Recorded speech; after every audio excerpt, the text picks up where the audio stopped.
Hey guys, welcome to Up the Coast. We have a very special episode for you right here in the middle of the season.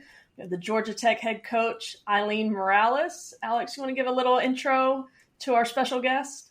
Yeah, Coach Morales, otherwise known as AMO, is one of the most decorated softball players ever in Georgia Tech history. She's a Hall of Famer. She's a former member of the Puerto Rican national team, and it's her 8th season as the Georgia Tech head coach. Somebody that we have really respected watching build her program kind of ever since she took over, and we're really excited. Stand by. Here's Coach Morales. Hey guys, we are here with Coach Morales, the head coach of Georgia Tech. We are so grateful for her to take the time, especially in the middle of the season, the heart of things, coming off a long road trip, a lot of games. Really appreciate you being here, Coach. And I also want to give a shout out to Anthony Hartwig. He also put some pressure on us on social media to get you on here. I know he's a big supporter of Georgia Tech. Did you get to see him last weekend in Pitt? Did I see a picture? Yeah, it's always great to see him. But we got to run into him at Pitt. He came on Friday and Sunday, so him and his mom. And so they're great supporters of the program. I mean, huge Georgia Tech fans. And so anytime we get to see him, it's awesome. And so I think last year he got to come down to Atlanta, but this year we got to see him in Pitt. So I think it's a little easier trip for him driving wise. So yeah, great. And I appreciate him pushing y'all a little bit and love to be here, guys. I know what y'all do is awesome. So appreciate getting some time to talk with y'all about all things up the coast. Yeah. I met Anthony years and years ago when I was playing in Akron, and I've just stayed in contact with him through social media. I've seen him throw a first pitch out down there, so great dude. He's awesome. Yeah, we are fortunate and always brings good vibes and supports kind of all of our athletics programs. And big fans of all the women's sports. Well, speaking of all the women's sports as a whole, I'd like to get your thought, big picture right now on the ACC as a whole, softball as a whole this season. Yeah, I mean, I think the conference is doing extremely well. I think obviously the additions of Stanford and Cal have been huge. The season that Stanford's having as well as Cal. So I think adding 2 programs that were in postseason last year, obviously where Stanford went all the way to the World Series, it is great to have. And I think it's only made the conference better. I think when you look from top to bottom or throughout the conference, it's really a lot more parity. And I think you're seeing that as we've rolled into 4 weeks of conference play, rolling into week 5 this weekend, just a ton of parity. And I think that has only made the conference better. And so it's exciting to just see, right? Like anybody can beat anybody. And that maybe wasn't the case maybe, 10 years ago and 5 years ago as well. And so it's, everybody's trying to make it a more competitive product. And so it's exciting to see. I think this is the first week of conference standings that I've looked at and been like, oh God, it really is crazy right now. I guess, has anybody surprised you team wise so far? Man, I mean, I think Virginia picked up right where they left off last year. I think they're doing a phenomenal job. I think we knew Cal would be tough. Stanford, we knew would be a tough addition as well. And so, Florida State's coming on strong. We recently had a really convincing wins last week on the road at Tuscaloosa and in Durham. And so I think, it's been fun to see. And I just think across the board, every weekend is a tough matchup, and you can't take any win you get in this conference for granted. And you're the only team that's played the newcomers, both Cal and Stanford already. Somehow. How interested is the preparation for playing a 3-game series against a new team in the conference a little bit different because you may not know their tendencies as well as you do other schools that you've been playing for years? Yeah, I think the Pac-12 style is maybe a little different, and so maybe not programs we're as familiar with. The beauty of Stanford was we got to play them down in Clearwater a year prior, so a little bit more familiarity at least with kind of how they play. And then Cal, I don't think anybody on our roster had been. I mean, I'd been to the Bay Area for a weekend, to hang out, but I don't think any of us had been there besides our Oregon State transfer. So that in general, just the unfamiliarity is something new, right? And so, they play tough. They play extremely competitive and gritty. And so we knew that would be a battle going into their place. But yeah, I think, again, the more you play teams, the more you get comfortable with the style of play, what type of offenses, what type of arms they have. I think that builds comfort and that builds familiarity. And so, I think for us, obviously 2 new opponents, and it's exciting to play them because they've only elevated our conference. And so it's cool to go to some new places, find some new things to see, right? And we got to play the schedule we're given. We were excited to kind of move around and bounce around San Fran with some free time during spring break. And so that was cool for our players too, a lot of them. Tell us a little bit about where you guys feel like you are right now, just team-wise. What are some things that you feel like you're doing really well as a squad? And then where are some of the areas that you feel like, okay, we could tighten this up a little bit? I'm sorry, can you repeat that one a little bit? Kind of cut out. Yeah, so just like tell us a little bit about where you think the team is right now. What are we, a month and a half, almost 2 months in the season, and some of what you think that your squad is doing really well, and then some of the areas that you feel like they need to tighten up. Yeah, I think, one of the number one emphasis we had coming into this year was, to improve in the circle. And I think Kinsey Norton and Sophia Boyles have been stellar for us, as well as, Matt Caulfield just coming in. She's just she's a firewoman, and she gets outs for us, and she wants the ball in big moments. And so I think that was one thing that we knew if we could keep games closer that we'd have a chance offensively.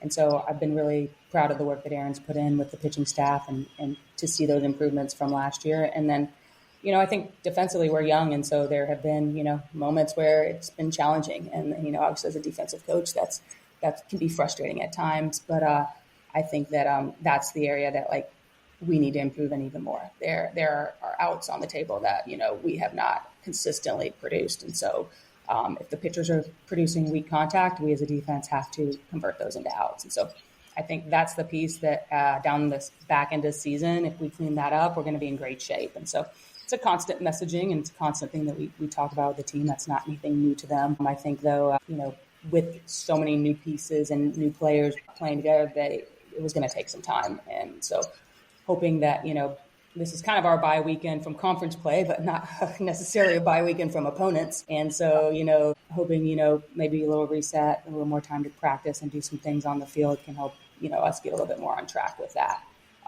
Just really been excited about the production from different players throughout the lineup as well. And I think, there's going to be ebbs and flows in season as with anything. And so, just trying to be more consistent. I still don't think we've played our best softball yet, which is, can be good and bad, right? But can be frustrating at times. But also, I think when we put it all together, we are an extremely challenging team to face, and that put us up against anybody in the country. Yeah, you mentioned your youth. You are a young team, but two of your freshmen really coming through, Alyssa and Grayson. Alyssa in ACC play, she's batting .429, .857 slugging, .550 on base, and added 4 home runs in just ACC play. And then Grayson's leading your team in home runs and 32 RBIs. How have they just, been able to come into ACC play and play almost like a veteran? Well, I think that, Tuck has the luxury of she was here last fall. She had a little injury. And so she got a little bit of experience in preseason last year before her injury. And so, but from an actual playing standpoint, a freshman, right? And so she's always been a great hitter. And so, she's going to be in the middle of the lineup for us. And when she's on, we're going to be really scary, right? And so I think that the production from her, obviously you hope you're going to get it, but it's been really fun to see. And, we want her up in big moments, and she wants to be up in big moments. And I think that those are two things that have to both be in the positive, right? You've got to want to be in the moment. You've got to want to be in the pressure moment. All the best hitters, all the best athletes want that pressure. And so I think she's somebody who thrives on that. So that's exciting. And then, Alyssa Willer, she doesn't have a slow button. It's 100%. She's going to go, and she's going to go 100%. And, just been really proud of how much she's grown from the first day she stepped on campus, because she's been committed to getting better. And she goes full speed every day at practice, all her reps. And I think, that stuff's paying off for her. So it's been really cool just to see her development. We put her all over kind of the place. She's played left, right. I mean, heck, we had her on the dirt and scrimmages. So she's just an athlete, and she competes. And that's what I love about her. I think, there's a lot of people who like to play softball, and then there's a lot of people who want to compete at softball. And I think that there is a difference in the two. And finding people who want to compete day in and day out are the athletes that you want to build your roster around. Those are two of them. How do you stay current? So you mentioned, the talent of the ACC, right? 10 years ago, 5 years ago, and that's changed. But today's athlete is way different as well from even 5 years ago. How do you stay current just with your style and your methods? I'm sorry, cut out maybe. Sorry. How do you stay current and just up to date with the way in which you coach, the way you approach your athletes? Yeah, I think that it's ever changing, right? And I'm only getting older and they're staying the same age, which it's like they're always going to be 18 to 22. And so I think that obviously the game continues to be a very offensive minded game. And, as programs went more to pitching staffs, like that's something that you have to do to stay relevant and stay up to date.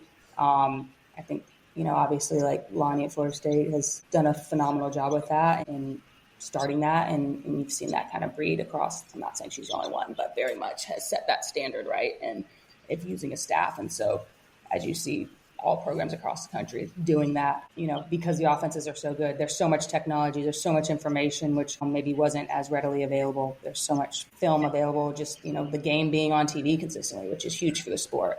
And so you have to consistently find ways to find competitive advantages. Just because the team in the other dugout is going to try to beat you, right? Every single day. Every plan you come up with can be great and laid out and awesome. And then guess what? That group in the other dugout is still going to try to find a counter and then a counter to your counter. And so we have to very much talk with them about the game within the game and all those things that come into it. And, at the end of the day, they're still people competing and, they're not robots, and we have to remember that as well. You're talking about competing and counter punching, and there's been 6 games where you got the last punch and one via walk-off with 6 different players, which I thought was incredible. Paige, Ella, Jaden, Grayson, Reese, and most recently Grace against Auburn with the walk-off. Having a young team and seeing that fight to the very last pitch, what can you say to that? I love their fight. I think we believe we can be in any game regardless of score. I think it's a blessing and a curse at times because I think that, we are comfortable regardless and we don't necessarily press.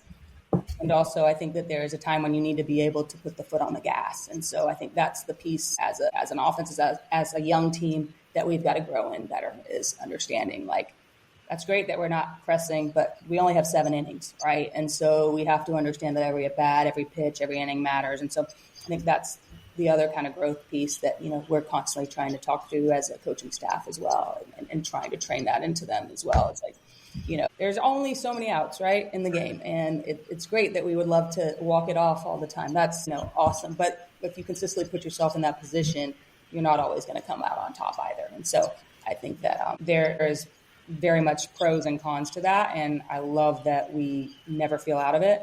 And also, like, we got to put the gas on the pedal sometimes as well. When you were here, when you were playing in the Mississippi State tournament, you were talking about how this team will probably see more doubles. We were talking about all the home runs from last year. Then this year we'll probably see some more doubles. But you've really picked up the power. You're leading the conference with 16 home runs in ACC play.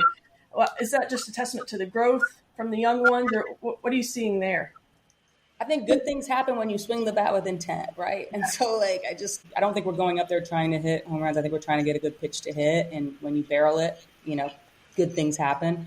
I think that, I didn't know that we had 16. So every time I do one of these things, somebody hits me with a stat I don't know. And then I look like I'm not a good coach. But, like, I think that, from that standpoint, I do think as you continue to see great pitching, as you continue to get into the season, like, you hope those power numbers continue to develop. But I think for us, like, barreling balls and putting good swings on balls is what we're talking about. And if those turn into home runs, great. If they're doubles and they score runs, awesome as well. Did your approach – I'm interested – Sorry, Go ahead, Alex. Approach offensively last year look any different than it did this year? Obviously, numbers are different, but I attribute that to a lot of the youth. Well, I think there's a couple pieces there. I do think, like, our strength of schedule is a lot more challenging this year than last year. If I was just, like, kind of numbering that, so I think some of the arms have been a little bit more challenging versus, again, not discrediting last year at all, just the youth that we have from a standpoint of facing college pitching versus last year, which was a more experienced roster of facing college pitching. So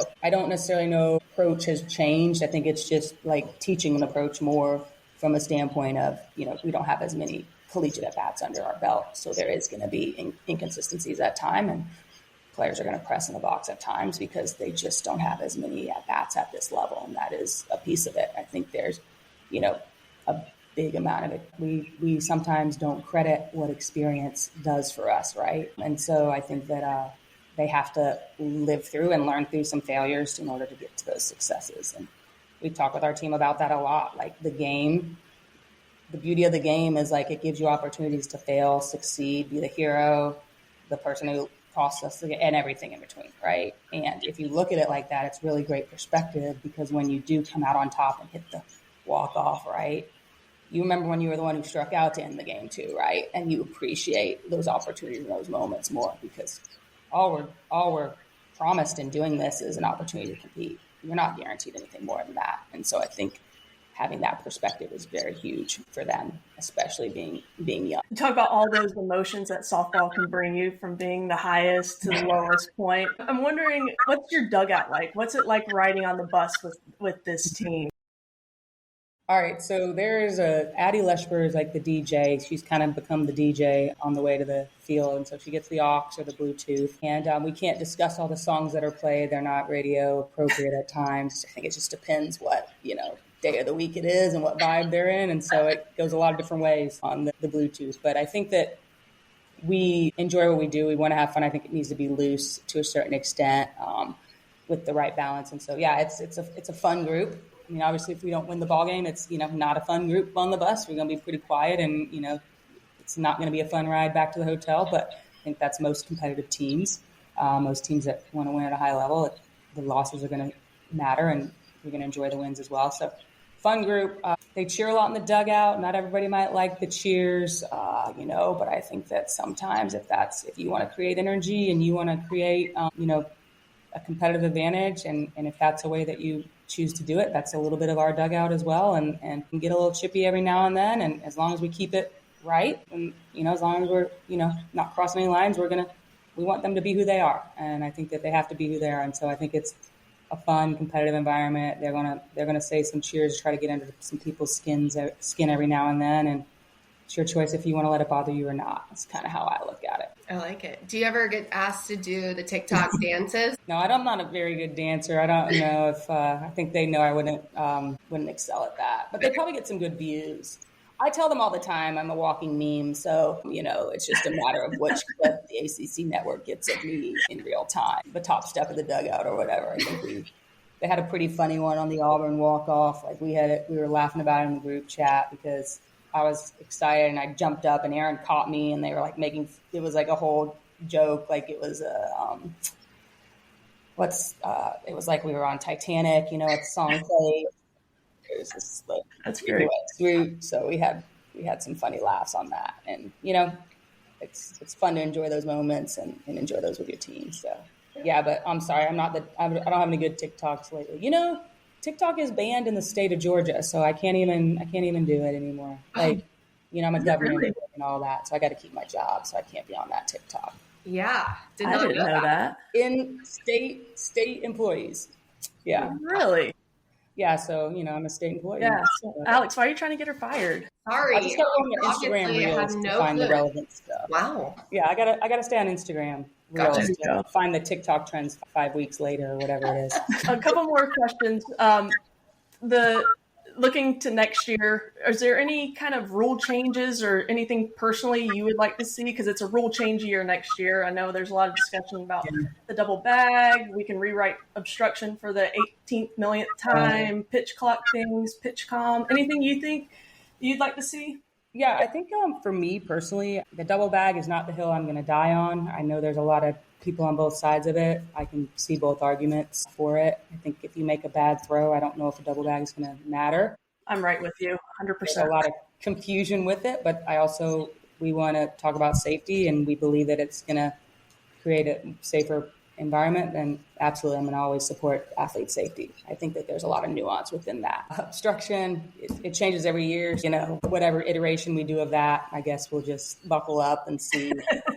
Truly, I think we should get our challenges back. I think the umpires should be held accountable for how many times they get challenges wrong. I think that matters because right now you only get 2 of them, and those are important. There's been a lot of challenges that changed the course of our games. And, there's a skill with that as well, and knowing when to challenge and when to use it. And so I think that if we get it right, we should be able to have it back. And why are we faulted? I mean, if we have runners leaving early and umpires can't see it, I understand a short amount of time, but clearly leaving early, our umpires should be getting that right. And so we shouldn't have to be wasting challenges on that. So I think that's a little bit of something that I believe we probably should be pushing for. And then I'm a big proponent of I just think technology could probably be pushed more in our game. And I think that, you know, a lot of people are scared of it to a certain extent. I know there was a thing a while back where they were letting like all sorts of technology in, like, you know, TVs in the, like being able to watch stuff back in the dugout. And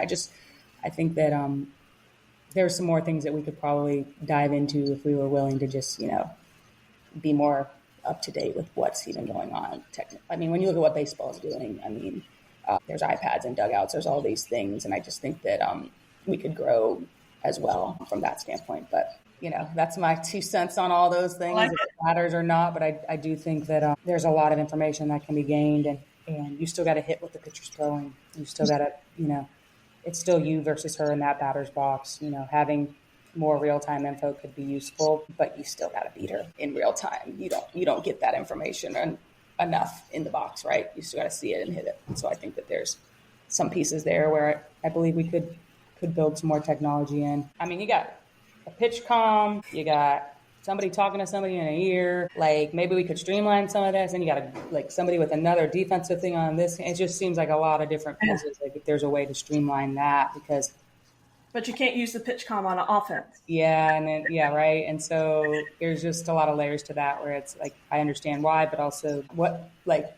this just seems like a lot of pieces of equipment that maybe we could streamline. I don't know. But efficiency, right? Yeah, people like you're a very efficient people person. who are smarter than me that could solve that, but I just think that that's a piece of it as well. Like I think we played one team and they had like a pitch comm here, and then they had a defensive thing here, and I'm like, I didn't want to play with anything on my wrist. And they got all these things, you know, that they're trying to do, and I'm like, do we have a feel for the game anymore? Right. Like, and that's a piece of it too, because like elite athletes understand the game, and like they have a feel for the game, and the scouts and all those things are really valuable. And are we taking instincts away from players? That's a really valid point. I was going to say, I just want to know about the Big Green Egg. How's it doing? And have you gotten Alex, your internet's kind of... Man, can you hear me? But she looks so happy over here. I'm so happy. Poor thing. We're having some difficulties from Florida. Well, the last thing I'm going to ask, since we're not going to get to Alex's question, I'm sure it was probably the best question she's ever had for you. She got to text this. You got to text it in. Yeah, text me the question, Alex, and I'll ask. You have your off weekend, right, this weekend, but it's not really an off weekend. You've really challenged your team this year with the scheduling and a lot of SEC opponents this weekend. You got Oklahoma State Thursday, Friday, and then Penn State Sunday. And it's Bark in the Park Day. You have a couple dogs, Frenchies? Yeah, we have 2 Frenchies.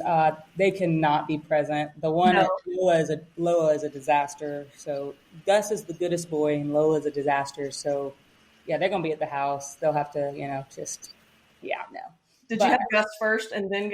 Gus is the goodest boy, and then we got stuck with Lola. So you thought all Frenchies were great, and yeah, you don't ever get a second one. The second one is always the wild child. No, yeah, Bark in the Park on Sunday. So excited to have some puppers out there and at the park, and hopefully barking at, you know, the Nittany Lions. There you go.